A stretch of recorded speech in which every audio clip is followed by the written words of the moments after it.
بسم اللہ الرحمن الرحیم نحمدہ و نصلی علی رسولہ الکریم. واقعہ افک یعنی جو اما عائشہ صدیقہ رضی اللہ تعالیٰ عنہ کے پر تہمت جو لگی تھی، علماء تو سمجھائیں گے، مفتی صاحبان تو سمجھائیں گے، میرے تو دم نہیں ہے کہ میں کچھ سمجھا بھی سکوں ذرہ برابر بھی. جو حضرت والا سے تھوڑا بہت سنا اور ان پیاروں کے جوتیوں کے صدقے جو حضرت سے یہ باتیں جو سنی اس کے حساب سے ہی تھوڑا بہت عرض کرتا ہوں. اس واقعے کے اندر جو ہے وہ اتنی ساری نصیحتیں ہیں، اتنا سارا اس کے اندر مواد ہے کہ قیامت تک اس کو علماء سمجھاتے رہیں گے. اس میں یہ بات ہے کہ انبیاء علیہ الصلوۃ والسلام آسمان پر نظر رکھتے ہیں کہ وہاں سے کیا حکم آنا ہے، جب تک کچھ نہیں فرمایا. حضرت ابو بکر صدیق رضی اللہ تعالیٰ عنہ خاموش رہے ہیں کہ آپ صلی اللہ علیہ وسلم جب فرمائیں گے تو میں کچھ بولوں گا. تو یہی علماء جو ہے، علماء ربانین اللہ والے علماء، یہ انبیاء علیہ الصلوۃ والسلام کے وارثین ہیں، وہ اور کچھ نہیں بول سکتے. اصلاح بھی جو کریں گے تو یہی نصیحتوں کے ساتھ کی اصلاح کریں گے، اپنی طرف سے کچھ نہیں بتائیں گے. اس چیز کو حاصل کرنے کے لیے کوئی نصیحت کرنا وہ الگ بات ہے کہ بھائی گناہ نہیں چھوٹ رہے روزے رکھوا دیے، وہ چلو الگ بات ہے، ایک مثال ہے. لیکن حاصل تو اس کا وہی ہے نا، اللہ کو خوش کرنا. یہ بھی اس کے اندر ہے، صبر بھی اس کے اندر ہے، اور انبیاء علیہ الصلوۃ والسلام کو کیسے غموں سے گزارا گیا. وہ کیا غم ہوگا، 1 مہینے تک چولہا نہیں جلا. اما عائشہ صدیقہ رضی اللہ تعالیٰ کتنا روئیں. اللہ تعالیٰ چاہتے تو اسی وقت آیتیں آ جاتی ہیں. کیوں اب عقل لڑائے کوئی، اپنی عقل لڑائے. اور آج بھی تہمت لگانے والے بدبخت ایمان سے ہی خارج ہیں، انہیں پتہ ہی نہیں، ان کی دوسری احادیث مبارکہ بھی نظر ہی نہیں ہے. اما عائشہ صدیقہ رضی اللہ تعالیٰ نے جو عرض کیا وہ آگے آ جائے گا. تو اس میں تو آپ صلی اللہ علیہ وسلم نے تو اما عائشہ صدیقہ رضی اللہ تعالیٰ عنہ کے جو فرمایا وہ تو سب خواتین کا حق بن گیا کہ اے عائشہ جب تم روٹھی رہتی ہو تو مجھے پتہ چل جاتا ہے. محبوب صلی اللہ علیہ وسلم آپ کو کیسے پتہ چل جاتا ہے؟ اے عائشہ جب تم روٹھی رہتی ہو تو کہتی ہے رب ابراہیم کی قسم، اور جب تم خوش ہوتی ہو تو کہتی ہو رب محمد صلی اللہ علیہ وسلم کی قسم. تو اس میں اور بھی جیسے آگے آتے جائے گا، جو اللہ تعالیٰ یاد دلائیں گے انشاءاللہ عرض کرتا رہوں گا. اور یہ کتاب میرے سامنے اس وقت جو پہلے کتاب میں پڑھ رہا تھا، تاریخ امت مسلمہ اما اسماعیل صاحب دامت برکاتہ کا، ابھی میرے پاس اما عائشہ صدیقہ رضی اللہ تعالیٰ عنہ کے جو واقعہ ہے اس کے بارے میں پڑھوں گا انشاءاللہ. سیرت المصطفیٰ صلی اللہ علیہ وسلم حضرت مولانا محمد ادریس کاندھلی صاحب رحمۃ اللہ علیہ کی ہے، جلد نمبر 1 ہے، صفحہ نمبر 764 ہے. یہ واقعہ دل میں اتر جائے، کوئی بھی ایک بات دل میں اتر جائے اللہ والے بن جائیں گے. اس میں بڑی تسلیاں بھی ہیں، بڑی ہدایتیں بھی ہیں. جذبات میں نہیں آنا ہے وہ بھی ہے اس کے اندر. ہر بات میں آسمان پہ نظر رکھنا ہے، ہر غم کا مٹانے والے اللہ ہیں. یعنی کہ میرے پاس تو میں عرض کر رہا ہوں نا، الفاظ نہیں ہے، جو بات یاد آتی رہے گی درمیان میں حضرت والا کی عرض کرتا رہوں گا. یہ جو واقعہ ہے یہ تفصیل کے ساتھ صحیح بخاری میں مذکور ہے، اور وہی حضرت نے لکھا ہے محمد ادریس صاحب کاندھلوی رحمۃ اللہ علیہ نے. اس میں ہماری ماؤ بہن بہو بیٹیوں کے لیے نصیحتیں ہیں، اطاعت کی، ادب کی نصیحتیں ہیں. بہرحال ہر واقعے میں کیا کیا نصیحتیں اس کو بھی کوئی نہیں بیان کر سکتا. مولوی فرحان صاحب رات کو بتا رہے تھے، غلام زادہ بتا رہا تھا کہ جب بخاری شریف کے وقت میں ہمیں یہ پڑھایا گیا تھا، یہ جب استاد پڑھا رہے تھے تو شاید کوئی درسگاہ میں ایسا ہو جس کی آنکھوں سے آنسو نہ بہہ رہے ہوں. شاید جو ایمان والا ہے اس واقعے کے بعد اس کا ایمان اور مضبوط ہو جائے گا. کہ اس میں علماء کا اختلاف بھی ہے کہ اسی واقعے میں تیمم کا حکم ہوا تھا، یہ ایک اور واقعے میں ہوا تھا حکم، یہ آیا تھا تیمم کا. وہ راز غیب کا علم اللہ کے ہاتھ میں، وہ راز اپنے ہاتھ سے کوئی کچھ نہیں کر سکتا، اللہ پر نظر، وہ چیز بات اس میں. اور ہم بھی اس پر اور ایک اور ایمان مضبوط ہوگا سب کا. ہمارا الحمدللہ ایمان ہے اللہ کے کرم سے، لیکن اور ایمان مضبوط ہوتا ہے کہ انبیاء علیہ الصلوۃ والسلام جیسے سفیر ہوتا ہے نا، اپنے طرف سے کچھ نہیں بول سکتا. وہ جس ملک میں بھی جائے گا اپنے ملک کی بات کرے گا، پاکستان کی بات کرے گا، وہاں کے ملک کی بات نہیں کرے گا. تو انبیاء علیہ الصلوۃ والسلام آسمان کی بات فرمائیں گے. یہاں تک پیارے شیخ العرب والعجم عارف باللہ حضرت مولانا شاکر محمد اختر صاحب رحمۃ اللہ علیہ نے فرمایا کہ یہاں تک کہ کہ جو آپ صلی اللہ علیہ وسلم یا انبیاء علیہ الصلوۃ والسلام جو باتیں فرماتے ہیں نا وہ بھی آسمان کی عطا ہے، یہ بھی یاد رکھنا. جو کہے کہ حدیث پاک ہے وہ بھی اللہ کی عطا ہے.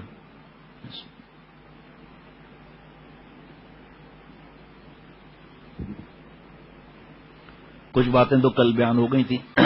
الگ الگ بیٹھنا، باتیں نہیں کرنا بہت عجیب و غریب واقعہ ہے. اس وجہ سے برداشت نہیں ہوگا اگر کوئی بھی بیچ میں کچھ بات جائے ادھر ادھر، اس لیے پیار سے بیٹھ جائیں آ کے.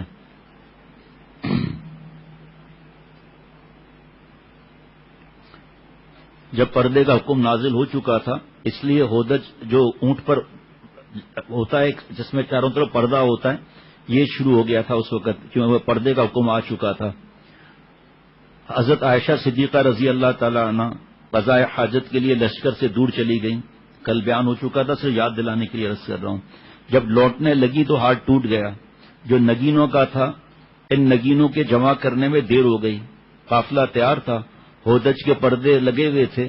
لوگوں نے یہ سمجھا کہ ہماری ماں محمل میں ہیں اور محمل کو اونٹ پر رکھ کر کوچ کر دیا. اس وقت عورتیں عموماً دبلی پتلی ہوتی تھیں اور خاص کر اما عائشہ صدیقہ رضی اللہ تعالیٰ عنہ کم عمر کی وجہ سے اور بھی دبلی پتلی تھی.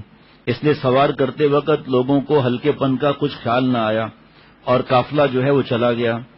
ہار جب ملا، ہار لے کر لشکر گاہ میں اما عائشہ صدیقہ رضی اللہ تعالیٰ عنہ جب آئیں تو یہاں کوئی بھی نہیں تھا، سب روانہ ہو چکے تھے. یہ خیال کر کے جب آپ صلی اللہ علیہ وسلم آئندہ مقام پر پہنچ کر مجھ کو نہ پائیں گے تو اسی جگہ میری تلاش کے لیے آدمی روانہ ہو جائیں گے. اسی جگہ چادر لپیٹ کر لیٹ گئیں، اسی میں نیند آ گئی. صفوان بن معطل رضی اللہ تعالی عنہ جو قافلے کی گری پڑی چیز کے اٹھانے کے لیے پیچھے رہا کرتے تھے وہ آ گئے. دیکھتے ہیں کہ اما عائشہ صدیقہ رضی اللہ تعالیٰ عنہ سو رہی ہیں. پردے کا حکم نازل ہونے سے پہلے اما عائشہ صدیقہ رضی اللہ تعالیٰ عنہ کو پتا تھا. اسی وقت انہوں نے فوراً کہا انا للہ و انا الیہ راجعون پڑھا. حضرت عائشہ صدیقہ رضی اللہ تعالیٰ عنہ کی ان کی آواز سے آنکھ کھل گئی اور اما عائشہ صدیقہ رضی اللہ تعالیٰ عنہ فرماتی ہے خدا کی قسم، ایک عام آدمی کی بھی قسم پر اعتماد کرنا چاہیے. خدا کی قسم صفوان رضی اللہ تعالیٰ عنہ نے مجھ سے کوئی بات تک نہیں کی، نہ ان کی زبان سے سوائے انا للہ کہ میں نے کوئی جملہ سنا ہو. غالباً حضرت صفوان رضی اللہ تعالیٰ عنہ بآواز بلند اس لیے انا للہ کہا تاکہ اما عائشہ صدیقہ رضی اللہ تعالیٰ عنہ بیدار ہو جائیں اور خطاب اور کلام کی نبوت نہ آئے، نوبت نہ آئے. چنانچہ نہیں آئی. حضرت ہر بات میں دھیان لگانا ہے. حضرت صفوان رضی اللہ تعالیٰ عنہ نے اپنا اونٹ لا کر ام المؤمنین رضی اللہ عنہ کے قریب بٹھلا دیا. ابن اسحاق کی روایت میں ہے کہ صفوان رضی اللہ عنہ اونٹ سامنے کر کے خود پیچھے ہٹ گئے.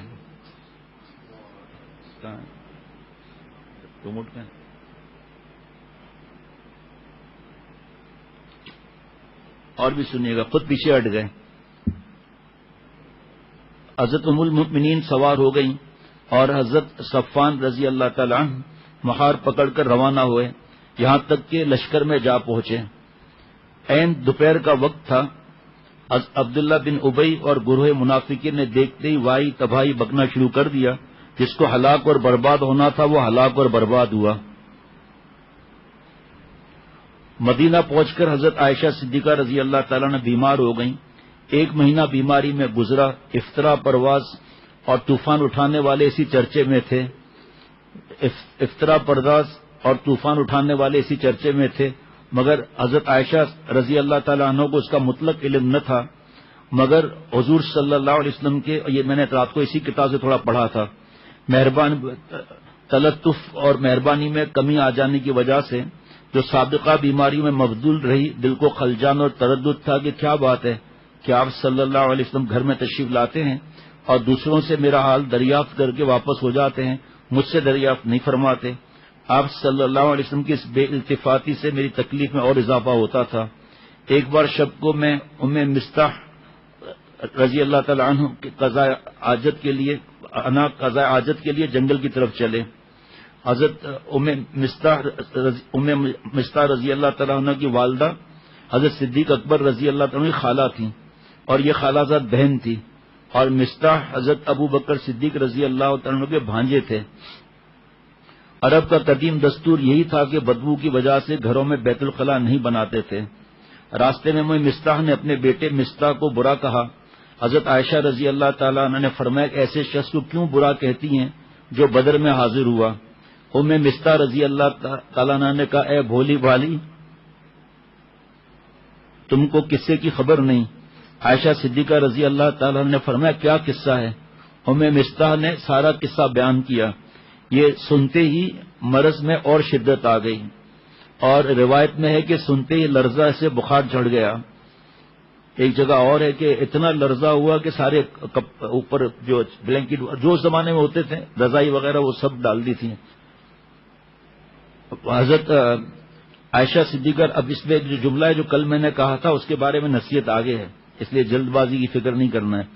اس قدر فرماتی ہیں کہ صدمہ ہوا کہ بلا اختیار یہ دل میں آیا کہ اپنے کو کسی کنویں میں جا کر گرا دوں۔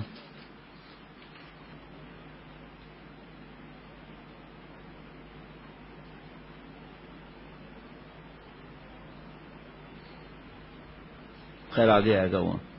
بغیر قضاء حاجت کے راستے ہی سے واپس ہو گئیں۔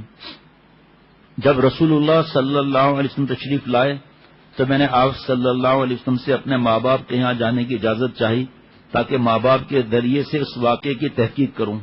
آپ صلی اللہ علیہ وسلم نے مجھ کو اجازت دے دی، میں اپنے ماں باپ کے یہاں آ گئی۔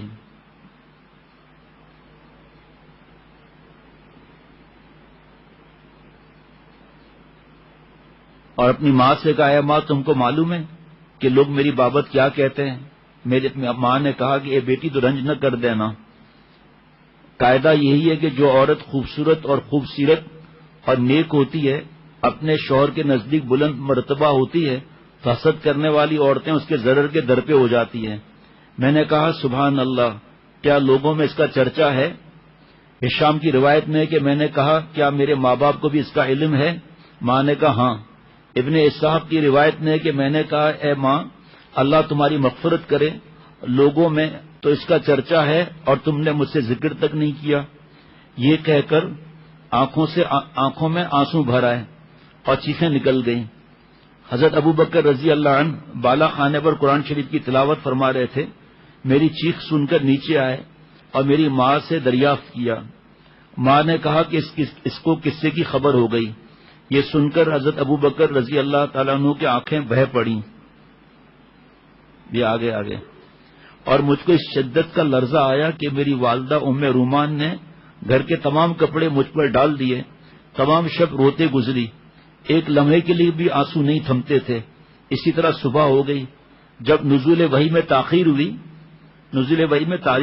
ہوئی، کاش کہ ان باتوں میں ہمارا دل اتنا لگے کہ ہم یہ ویڈیو گیم اور لعنتیں اور اپنے منہ پر 50 جوتے مار کر ہم لوگ آپس میں اپنے آپ کو کہیں، اپنے آپ سے کہ اللہ نے کس لیے پیدا کیا ہے؟ ننگی فلموں کے لیے، بے حیائی اوریانی فحاشی کے لیے، کمینے پن کے لیے؟ کاش اللہ مجھے بھی اپنی رحمت سے محروم نہ فرمائے، میں بھی اللہ والا بن جاؤں کہ ہماری حرکتیں کیسی ہیں اور ہمارے لیے قربانیاں کیسی ہوئی ہیں۔ جب نزول وحی میں تاخیر ہوئی تو رسول اللہ صلی اللہ علیہ وسلم نے حضرت علی اور حضرت اسامہ رضی اللہ عنہما سے مشورہ فرمایا۔ حضرت اسامہ رضی اللہ عنہ نے عرض کیا یا رسول اللہ، اے اللہ کے رسول، وہ آپ کے اہل ہیں جو آپ صلی اللہ علیہ وسلم کے شایان شان اور منصب نبوت اور رسالت کے مناسب ہیں، ان کی عصمت اور عفت کا پوچھنا ہی کیا؟ آپ صلی اللہ علیہ وسلم کے حرم محترم کی طہارت اور نزاہت تو ازہر من الشمس ہے، اس میں رائے اور مشورے کی کیا ضرورت ہے؟ لیکن آپ صلی اللہ علیہ وسلم کے اخلاق مبارک دیکھیں آپ۔ اور اگر حضور صلی اللہ علیہ وسلم کو ہمارا ہی خیال معلوم فرمانا ہے تو عرض یہ ہے کہ جہاں تک ہم کو معلوم ہے آپ صلی اللہ علیہ وسلم کے اہل اور ازواج مطہرات رضی اللہ عنہن میں ہم نے کبھی سوائے خیر اور خوبی اور نیکی اور بھلائی کے کچھ نہیں دیکھا۔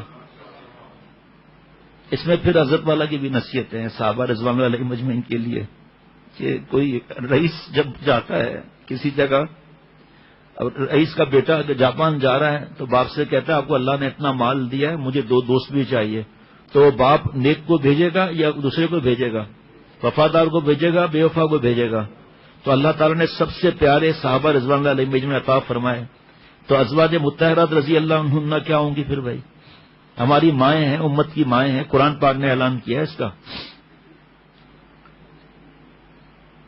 حضرت علی رضی اللہ تعالیٰ عنہ نے رسول اللہ صلی اللہ علیہ وسلم کے رنج و غم اور حزن و ملال کے خیال سے عرض کیا، یا رسول اللہ صلی اللہ علیہ وسلم،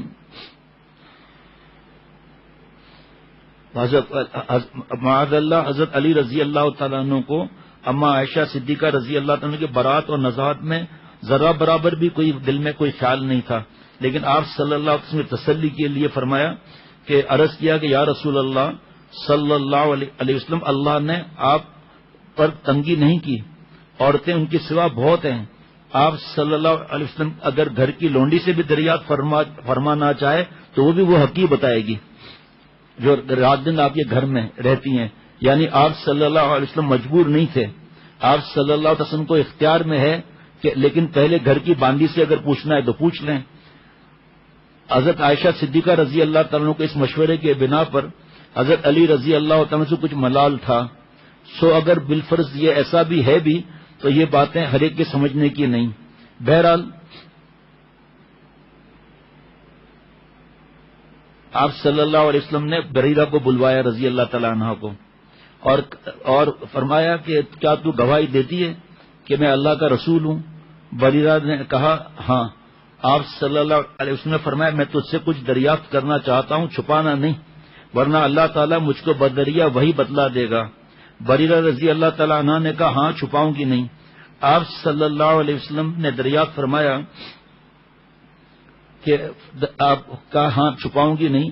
آپ صلی اللہ علیہ وسلم دریافت فرمائے۔ آپ صلی اللہ علیہ وسلم نے فرمایا کیا تو نے عائشہ رضی اللہ تعالیٰ عنہ سے کوئی ناپسندیدہ چیز دیکھی ہے؟ بریرہ رضی اللہ عنہ نے کہا نہیں۔ بخاری میں ہے کہ آپ صلی اللہ علیہ وسلم نے فرمایا کہ اے بریرہ، اگر تو نے ذرہ برابر بھی کوئی شے ایسی دیکھی ہو جس سے تجھ کو شبہ اور تردد ہوا ہو تو بتلانا۔ بریرہ رضی اللہ تعالیٰ نے عرض کیا قسم ہے ذات پاک کی جس نے آپ صلی اللہ علیہ وسلم کو حق دے کر بھیجا، میں نے عائشہ صدیقہ رضی اللہ تعالیٰ کوئی بات معیوب اور قابل گرفت کبھی نہیں دیکھی اللہ یہ اللہ اکبر کہ یہ وہ ایک کم سن لڑکی ہے، آٹا گندا ہوا چھوڑ کر سو جاتی ہے، بکری کا بچہ آ کر اسے کھا جاتا ہے، یعنی وہ تو اس قدر غافل اور بے خبر ہے کہ اسے آٹے اور دال کی بھی خبر نہیں، وہ دنیا کی ان چالاکیوں کیا جان سکتی ہیں۔ وہ رسول اللہ صلی اللہ علیہ وسلم بریرہ سے یہ جواب سن کر مسجد میں تشریف لے گئے اور ممبر پر کھڑے ہو کر خطبہ دیا۔ اول اللہ تعالیٰ کی حمد و ثنا کی، بعد ازاں عبداللہ بن ابئی کا ذکر کر کے ارشاد فرمایا اے گروہ مسلمین، کون ہے کہ جو میری اس شخص کے مقابلے میں مدد کرے جس نے مجھ کو میرے اہل بیت کے بارے میں ایذا پہنچائی ہے؟ خدا کی قسم میں اپنے اہل سے سوائے نیکی اور پاک دامنی کے کچھ نہیں دیکھا، الہذا جس شخص کا ان لوگوں نے نام لیا ہے اس سے بھی سوائے خیر اور بھلائی کے کچھ نہیں دیکھا۔ کچھ واقعات بتا چکا ہوں میں پہلے کل۔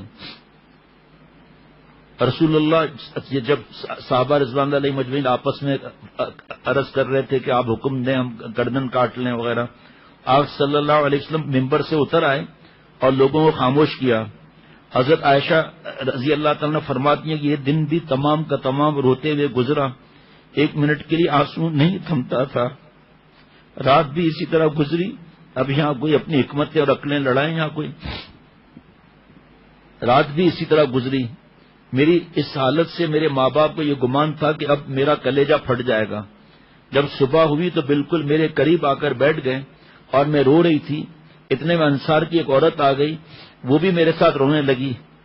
اسی حالت میں تھے کہ دفتن رسول اللہ صلی اللہ علیہ وسلم تشریف لے آئے اور سلام کر کے میرے قریب بیٹھ گئے۔ اس واقعے کے بعد سے کبھی آپ صلی اللہ علیہ وسلم میرے پاس آ کر نہیں بیٹھے تھے۔ وحی کے انتظام میں 1 مہینہ گزر چکا تھا۔ آپ صلی اللہ علیہ وسلم بیٹھ گئے اور اول خدا کی حمد و ثنا کی، اس کے بعد یہ فرمایا اے عائشہ رضی اللہ تعالی عنہ، مجھ کو تیری جانب سے ایک ایسی خبر پہنچی ہے، اگر تو بری ہے تو عنقریب اللہ تجھ کو ضرور بری کرے گا، اور اگر تو نے کسی گناہ کا ارتکاب کیا ہے تو اللہ سے توبہ اور استغفار کر، اس لیے کہ بندہ جب اپنے گناہ کا اقرار کرتا ہے اور اللہ کی طرف رجوع کرتا ہے تو اللہ اس کی توبہ کو قبول فرماتے ہیں۔ عائشہ صدیقہ رضی اللہ تعالیٰ عنہ فرماتی ہیں کہ جب آپ صلی اللہ علیہ وسلم نے اپنے اس کلام کو ختم فرمایا اسی وقت میرے آنسو منقطع ہو گئے، آنسو کا ایک قطرہ بھی آنکھوں میں باقی نہ رہا۔ یہیں پر تو دیکھ لینا کہ پورے خاندان میں سب کتنے پریشان، صحابہ رضوان اللہ علیہ مجمعین الگ رو رہے ہیں، الگ دعائیں مانگ رہے ہیں، اور اپنے باپ حضرت ابو بکر رضی اللہ تعالیٰ عنہ سے کہا کہ رسول اللہ صلی اللہ علیہ وسلم کو میری طرف سے جواب دیں۔ باپ نے کہا میری سمجھ میں نہیں آتا کہ کیا جواب دوں۔ پھر میں نے یہی اپنے ماں سے کہا، ماں نے بھی یہی جواب دیا۔ اس کے بعد میں نے خود جواب دیا کہ اللہ کو خوب معلوم ہے کہ میں بالکل بری ہوں، لیکن یہ بات تمہارے دلوں میں اس درجے راسخ ہو گئی ہے کہ اگر میں یہ کہوں کہ میں بری ہوں اور اللہ خوب جانتا ہے کہ میں بری ہوں تو تم یقین نہ کرو گے، کیونکہ وہی کا انتظار تھا۔ اور اگر بالفرض میں اقرار کر لوں حالانکہ خدا خوب جانتا ہے کہ میں بری ہوں تو تم یقین کرو گے۔ اور رو کر میں نے کہا کہ خدا کی قسم میں اس چیز سے توبہ نہیں کروں گی جو یہ لوگ میری طرف منسوخ کرتے ہیں، جب ایک کام کیا ہی نہیں ہے۔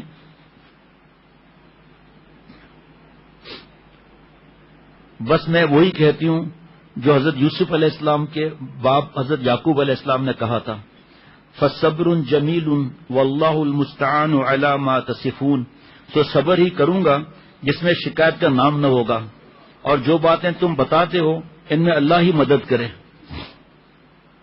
اور یہ کہہ کر بستر پر جا کر میں لیٹ گئی۔ اس وقت قلب کو یقین کامل تھا کہ اللہ تعالیٰ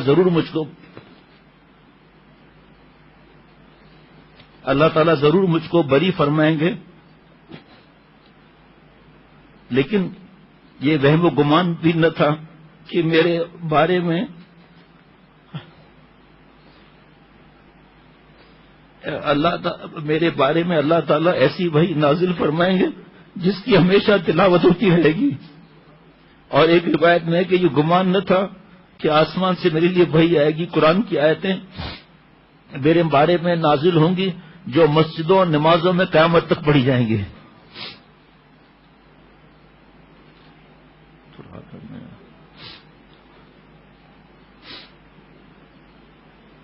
ہاں یہ امید تھی کہ رسول اللہ صلی اللہ علیہ وسلم بذریعہ خواب میری برات بتلا دی جائے گی، اس طرح اللہ تعالیٰ مجھ کو اس تہمت سے بری کرے گا۔ دوبارہ جملے پڑھ رہا ہوں کہ مجھے یہ گمان نہ تھا کہ قرآن کی آیتیں، خواب کا تو تھا دل میں، لیکن کیونکہ انبیاء علیہ الصلوۃ والسلام کے خواب سچ ہوتے ہیں۔ 46واں حصہ سچے خواب نبوت کے حصے میں حدیث پاک کا مفہوم ہے۔ یہ گمان نہ تھا کہ قرآن پاک کی آیتیں میرے بارے میں نازل ہوں گی جو مسجدوں اور نمازوں میں پڑھی جائیں گی قیامت تک کے لیے۔ اب وہ آیتیں آ رہی ہیں سامنے، اب آگے آئیں گی۔ راضی و اللہ تعالیٰ عائشہ صدیقہ رضی اللہ تعالیٰ عنہ سے، یہ حضرت مولانا ادریس کاندلوی صاحب رحمۃ اللہ نے لکھا ہے۔ وہاں سہیل صاحب نے پھر مجھے شام کو بھجوایا حضرت مولانا عاشق الہی صاحب رحمۃ اللہ علیہ کا، وہ میں نے پڑھا نہیں ابھی، ظاہری بات ہے۔ راضی ہو اللہ تعالیٰ عائشہ صدیقہ رضی اللہ تعالیٰ عنہ سے اور ان کی ماں سے اور اس کے باپ سے اور ہر اس شخص سے جو ان کی برات اور نزاعت پر ایمان لایا، اور لعنت و اللہ کی اس شخص پر جو ان کی عصمت اور طہارت میں کسی قسم کا شک اور تردد کرے، آمین۔ رسول اللہ صلی اللہ علیہ وسلم ابھی اپنی جگہ سے اٹھے نہ تھے کہ دفتن وہی الہی کے آثار نمودار ہوئے، باوجود شدید سردی کے پیشانی مبارک سے موتی کی طرح پسینے کے قطرات ٹپکنے لگے۔ حضرت عائشہ رضی اللہ تعالیٰ فرماتی ہیں کہ جس وقت آپ صلی اللہ علیہ وسلم پر وحی کا نزول شروع ہوا، بہت ہی غور سے دل میں اتر جائے بات۔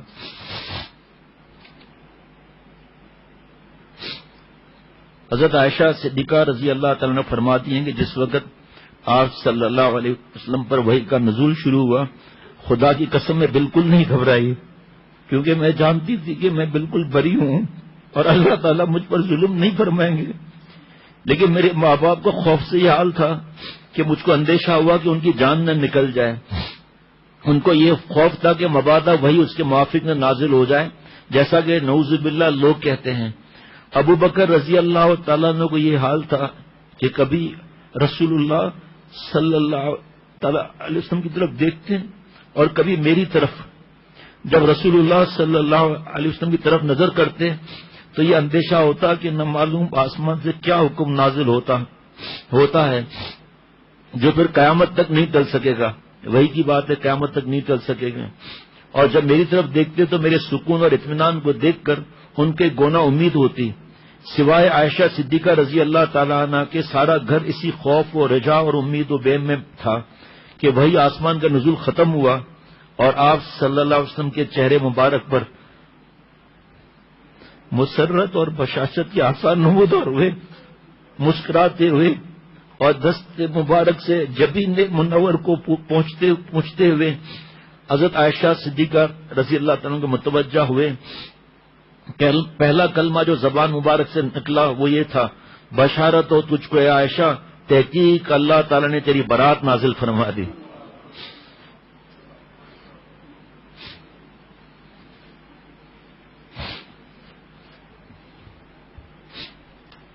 میری والدہ نے کہا، اے عائشہ رضی اللہ تعالیٰ اٹھ اور رسول اللہ صلی اللہ علیہ وسلم کا شکریہ ادا کر.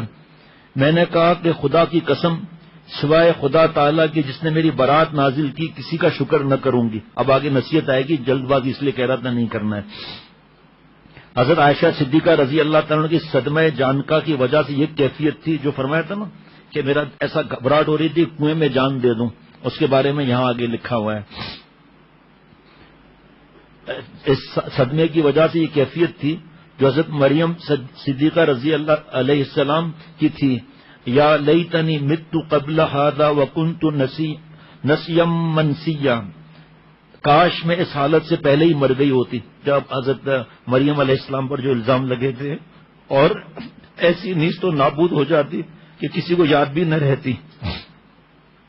اس نابودی کے عالم میں جب قرآن پاک کی 10 آیتیں حضرت عائشہ صدیقہ رضی اللہ تعالیٰ کے کمال برات اور طہارت کے بیان میں نازل ہوئی تو اس وقت اما عائشہ صدیقہ رضی اللہ تعالیٰ ایسی شکر اور بے خودی کی کیفیت طاری ہو گئی کہ اللہ کے علاوہ سب سے نظر ہٹ گئی. جیسے غم میں ہوتا ہے نا، اللہ کے علاوہ کسی پر نظر ہی نہیں رہتی. قلب سلیم کی 5ویں تفسیر میں الذی یکون قلبہ خالی اما سوى اللہ کے علاوہ کچھ یاد نہیں رہا. اور یہاں حضرت والا رحمۃ اللہ علیہ کی بات یاد آ رہی ہے، تقریباً سب کو ہی پتا ہوگا. حدیث پاک کا مفہوم عرض کرتا ہوں. ایک آدمی سفر میں اونٹ لے کر چلا گیا اور سو گیا، آنکھ کھلی تو اونٹ نہیں پایا. اب ریگستان تو اتنی بھاگ دوڑ وغیرہ سمجھ گیا اب تو موت آنی ہے، تو لیٹ گیا. جا کر اٹھا تو اونٹ دوبارہ وہاں پہ پایا تو اتنا خوش ہوا کہ بولنا تھا کہ اللہ میں آپ کا بندہ، آپ میرے رب، اور بھول میں جوش میں آ کر کہہ دیا کہ آپ میرے بندے میں آپ کا رب. تو یہ اس پہ پکڑ تھوڑی ہے وہ.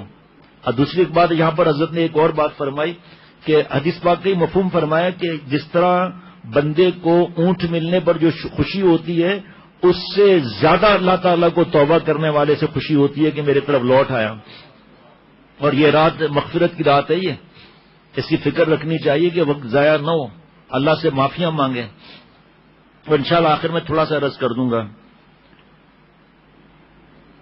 ورنہ یہ انعام یزدانی اور وہی آسمانی سب کچھ آپ صلی اللہ علیہ وسلم کے زوجیت کے وسیلے و طفیل سے تھی. اور واسطے اور وسیلے کا شکر بھی واجب ہے. جو حدیث پاک ہے جو انسان کا شکر نہیں کرتا وہ اللہ تعالیٰ کا بھی شکر گزار نہیں بنے گا. مفہوم حضرت عائشہ صدیقہ رضی اللہ تعالیٰ عنہ اس حالت شکر میں شکر نبوی سے انکار تھا، ناز محبوبی کا مقام تھا. آگے سنیے گا. اور وہ کہ جب اے عائشہ جب تو ناراض ہوتی ہے تو، اور ناز کی حقیقت یہ ہے کہ دل، غور سے سننا مہربانی کر کے جملہ یہ، ناز کی حقیقت یہ ہے کہ دل جس چیز سے لبریز ہو زبان سے اس کے خلاف اظہار ہو جائے. اور اس سے بڑی مزیدار چیز آگے سنیے ذرا. ماشاءاللہ ہمارے جو لوگ سن رہے ہیں تو دور دراز علاقے وغیرہ میں ماشاءاللہ کہنا چاہیے اس پر، کہ پھر دوبارہ سن لیں کہ ہر ایک کو حضرت فرما دیتے ناز کی اجازت نہیں ہوتی، اس کے لیے بڑا معاملہ چاہیے، ناز کی بات نہیں ہو سکتی، نیاز سے کام چلتا ہے. آگے سنیے آپ. حضرت عائشہ صدیقہ رضی اللہ تعالیٰ کی اس حالت شکر میں شکر نبوی سے انکار ناز محبوبی کے مقام سے تھا. اور ناز کی حقیقت یہ ہے کہ دل جس چیز سے لبریز ہو، جیسے اما عائشہ صدیقہ رضی اللہ تعالیٰ دل لبریز آپ صلی اللہ علیہ وسلم محبت سے، لیکن عائشہ جب تو روٹ جاتی ہے تو مجھے پتا چل جاتا ہے، لبریز تو تھا، لیکن کیا موقع تھا اس وقت کا؟ اب سنیے آگے اس کی پھر جو آیتیں اب قرآن پاک کی آئیں گی اس کی تفسیر کیا ہوگی؟ یہی بتا سکتے ہیں بھائی تفسیر کیا ہوگی اس کی؟ صرف ہم تو پڑھ لیں گے نا، یہ تفسیر کیا ہوگی اس کی؟ اب سنیے ذرا یہ جملہ اور دل میں اتارنے والا۔ ناز کی حقیقت یہی ہے کہ دل جس چیز سے لبریز ہو زبان سے اس کے خلاف اظہار ہو، ظاہر میں ترش روئی اور لاپرواہی ہو اور دل عشق اور محبت سے لبریز ہو۔ اب سنیے آپ، ظاہر میں اما عائشہ صدیقہ رضی اللہ تعالیٰ عنہ کا یہ ایک ناز تھا لیکن صد ہزار نیاز اس میں چھپے ہوئے تھے، 100,000 عاجزی انکساری رونا چھپا ہوا تھا۔ یہ بعد ازاں آپ صلی اللہ علیہ وسلم نے ارشاد فرمایا کہ اللہ تعالیٰ نے اس بارے میں یہ آیتیں نازل فرمائی ہیں۔ میرا ارادہ تھا وہ آیتیں پڑھنے کے لیے لیکن میں نے اپنے استاد کو سنا نہیں سکا ہوں، اس لیے میں صرف ترجمہ پڑھتا ہوں۔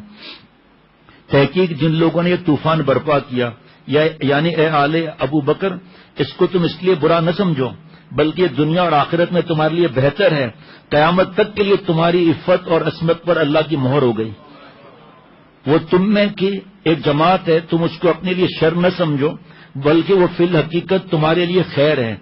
ہر شخص کے لیے گناہ کا اتنا ہی حصہ ہے جتنا اس نے کمایا، اور جو اس طوفان کے بڑے حصے کا متولی بنا ہے اس کے لیے بڑا عذاب ہے۔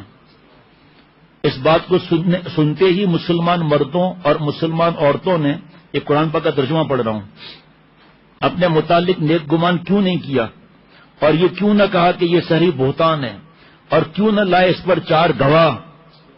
جی اس کی تفصیل مفتی صاحب بھی بتا سکتے ہیں، کون سے 4 گواہ؟ بچیاں بھی سنتے ہیں، بچے بھی سنتے ہیں، خواتین بھی سنتے ہیں۔ حضرت نے ایک مثال سے سمجھایا تھا، اور نہیں مثال بھی میں نہیں اس وقت عرض کر سکتا تھا۔ جبکہ یہ لوگ گواہ نہ لائے تو اس پر 4 گواہ، اور کیوں نہ لائے اس پر 4 گواہ؟ بس جب یہ لوگ گواہ نہ لائے تو بس یہی لوگ اللہ کے نزدیک جھوٹے ہیں، اور اگر تم پر دنیا اور آخرت میں اللہ کا فضل اور مہربانی نہ ہوتی تو تم کو اس چیز میں کہ جس میں تم گفتگو کر رہے ہو سخت عذاب پہنچتا، جبکہ تم اس کو اپنی زبانوں سے نقل کرتے ہو۔ اس کے نقل کرتے ہو پر حاشیے میں لکھا ہے کسی شخص کی بیوی کے متعلق زبان سے ایسی بات نکالنا جس کی تحقیق نہ ہو بڑا سخت گناہ ہے۔ خاص کر آپ صلی اللہ علیہ وسلم کی ازواج مطہرات اور تمام مسلمانوں کی روحانی والدہ کے متعلق ایسی بات زبان سے نکالنا بڑا ہی سخت گناہ ہے۔ بھلا حق سبحانہ و تعالیٰ کے بے چون وغیرہ غیرت کب اس کو گوارا کر سکتی تھی کہ اس کے رسول اعظم صلی اللہ علیہ وسلم کے لیے کچھ کہا جائے، کوئی اتنی ہمت کر لیں؟ پھر اب آگے قرآن پاک کی آیت کا ترجمہ۔ اپنے منہ سے ایسی بات کہتے ہو جس کی تم کو تحقیق نہیں اور تم اس کو آسان سمجھتے ہو اور اللہ کے نزدیک بہت بڑی ہے، اور تم نے اس خبر کو سنتے یہ کیوں نہ کہا کہ ہمارے لیے ایسی بات کا زبان پر لانا ہی زیبا نہیں؟ تم کو یہ کہہ دینا چاہیے تھا کہ سبحان اللہ یہ تو بہتان عظیم ہے، سبحان اللہ یہ تو بہتان عظیم ہے۔ ولولا اذ سمعتموه قلتم ما يكون لنا ان نتكلم بهذا سبحانك هذا بهتان عظیم۔ یہ کیوں نہیں کہا؟ اللہ تعالیٰ تم کو نصیحت کرتا ہے کہ آئندہ ایسی حرکت نہ کرو گے اگر تم ایمان والے ہو، اور اللہ تعالیٰ تمہارے لیے اپنے احکام کو واضح طور پر بیان کرتا ہے، اور اللہ علیم ہے اور حکیم ہے۔ تحقیق جو لوگ اس بات کو پسند کرتے ہیں کہ بے حیائی کی بات کا مسلمانوں میں چرچا ہو، ان کے لیے دنیا اور آخرت میں دردناک عذاب ہے، اور اللہ تعالیٰ خوب جانتا ہے اور تم نہیں جانتے۔ اگر اللہ کا فضل و رحمت نہ ہوتی تو نہ معلوم کیا مصیبت آتی۔ رسول اللہ صلی اللہ علیہ وسلم جب آیت برات کی تلاوت سے فارغ ہوئے اور صدیق اکبر رضی اللہ تعالیٰ عنہ اپنے لختے جگر قسمت اور عفت اور طہارت و نزاہت پر اللہ تعالیٰ کی شہادت کو سن لیا تو اٹھے اور عفت ماں باپ عصمت جناب بیٹی کے مبارک پیشانی کا بوسہ دیا۔ بیٹی نے کہا کہ اے باپ، پہلے سے تم نے مجھ کو کیوں معذور اور بے قصور نہیں سمجھا؟ صدیق اکبر رضی اللہ تعالی عنہ جس کے رگ رگ میں صدق اور راستی سرایت کر چکی تھی، صدق اور سچائی کے جبل عظیم اور کوہ گراں تھے، بڑے سے بڑا حادثہ اور سخت سے سخت صدمہ بال برابر بھی ان کو صدیقیت کے راستے سے نہیں ہٹا سکتا تھا۔ اس وقت بیٹی کو یہ جواب دیا جو دلوں کی تختیوں پر کندہ کر لینے کے قابل ہے۔ جو جواب دیا، فرمایا کہ کون سا آسمان مجھ پر سایہ ڈالے اور کون سی زمین مجھ کو اٹھائے اور تھامے جبکہ میں اپنی زبان سے وہ بات کہوں جس کا مجھ کو علم نہ ہو. یعنی لکھا ہے کہ وحی کا انتظار. بعد ازاں رسول اللہ صلی اللہ علیہ وسلم صدیق اکبر رضی اللہ تعالیٰ عنہ کے مکان سے مسجد تشریف لائے، مجمع عام میں خطاب دیا اور عائشہ صدیقہ رضی اللہ تعالیٰ عنہ کی برات میں نازل شدہ آیت کی سب کے سامنے تلاوت فرمائی. فتنے کے ابانی عبداللہ بن ابی منافقین میں سے تھا. الحمدللہ مسلمان میں کوئی اس میں شریک نہ تھا، صرف 2-3 مسلمان اپنی سادہ لوہی اور بھولے پن کی وجہ سے منافقین کے دھوکے میں کچھ دیر کے لیے آ گئے تھے. حضرت مصطح بن اثاثہ، حضرت حسان بن ثابت اور حمنہ بنت جہش. اس پر حد قذف جو ہے قذف نا، ان پر حد قذف جاری کی گئی. 80 درے مارے گئے اور اپنے غلطی سے تائب ہوئے. عبداللہ بن ابی کے متعلق مشہور قول یہ ہے کہ ان کو سزا نہیں دی گئی اس لیے کہ وہ منافق تھا، اور بعض روایت سے معلوم ہوتا ہے کہ اس پر بھی حد جاری کی گئی. واللہ اعلم بالصواب. مصطح، اب اور آگے بڑھیں. مصطح رضی اللہ تعالیٰ عنہ حضرت صدیق اکبر رضی اللہ تعالیٰ عنہ کے خالازاد بھائی تھے، اور تنگ دستی کی وجہ سے صدیق اکبر رضی اللہ عنہ ان کو خرچ دیتے تھے. مصطح رضی اللہ عنہ نے اس قصے میں شرکت کی، اس لیے حضرت ابو بکر صدیق رضی اللہ تعالیٰ عنہ نے قسم کھائی کہ میں اب مصطح کو کبھی خرچ نہیں دوں گا. اس پر اللہ تعالیٰ نے آیت نازل فرمائی جس کا ایک ٹکڑا عرض کرتا ہوں جو حضرت کی آوازوں میں، الا تحبون ان یغفر اللہ لکم واللہ غفور رحیم. اور آیت کا ترجمہ کیا ہے؟ جو لوگ تم میں سے فضیلت والے اور وسعت والے ہیں ان کو چاہیے کہ یہ قسم نہ کھائیں کہ اہل قرابت اور مساکین اور مہاجرین کی اعانت نہ کریں گے. ان کو چاہیے کہ معاف کریں اور درگزر کریں. کیا تم یہ پسند نہیں کرتے کہ اللہ تمہارے قصور معاف کرے اور اللہ بڑا بخشنے والا مہربانی کرنے والا ہے؟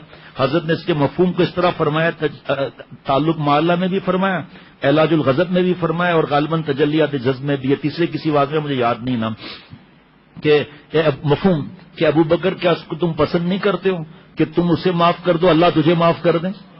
جس کو اس طرح اللہ تعالیٰ فرما رہے ہیں کہ یہ قسم نہ کھائیں، کیونکہ حضرت مصطح رضی اللہ تعالیٰ عنہ بدر کے میدان میں شریک ہوئے تھے، اس میں ان کے لیے بڑے فضیلت کے آگے آئے گا. یہ قسم نہ کھائیں کہ اہل قرابت اور مساکین اور مہاجرین کی اعانت نہ کریں گے. ان کو چاہیے کہ معاف کریں اور درگزر کریں. معاف کریں نا، تو اسے پسند نہیں کرتے تم اسے معاف کرو، اور ان کو چاہیے کہ معاف کریں درگزر کریں. کیا تم یہ پسند نہیں کرتے کہ اللہ تمہارے قصور معاف کرے اور اللہ بڑے بخشنے والا اور مہربان ہے؟ جب یہ آیت رسول اللہ صلی اللہ علیہ وسلم نے صدیق اکبر رضی اللہ عنہ سنائی تو کہنے لگے بلا کیوں نہیں، واللہ انی لا احب ان یغفر اللہ لی، خدا کی قسم البتہ تحقیق میں اس کو بہت ہی زیادہ محبوب رکھتا ہوں کہ اللہ میری مغفرت فرمائے. اور حضرت مصطح رضی اللہ تعالیٰ عنہ کو بدستور خرچ دینا شروع کر دیا اور قسم کھائی کہ واللہ مصطح کا خرچ کبھی بند نہ کروں گا، اور جس قسم توڑی تھی اس کا کفارہ ادا کیا اور جتنا پہلے دیتے تھے اس سے دگنا شروع کر دیا. اس پر میرے پیارے شیخ العرب العجم عارف باللہ حضرت مولانا شاکی محمد اختر صاحب رحمۃ اللہ علیہ نے فرمایا جو کہتے ہیں میں اصلاح کی ضرورت نہیں ہے، بتاؤ حضرت صدیق اکبر رضی اللہ تعالیٰ کو ضرورت ہوئی یا نہیں ہوئی؟ اور بھی واقعہ ہے لیکن اس کے بعد اس آیت کریمہ کے نازل کرنے سے صدیق اکبر رضی اللہ تعالیٰ عنہ کو تنبیہ مقصود تھی کہ مقام صدیقیت اور دائرہ کمال سے قدم باہر نہ نکلے.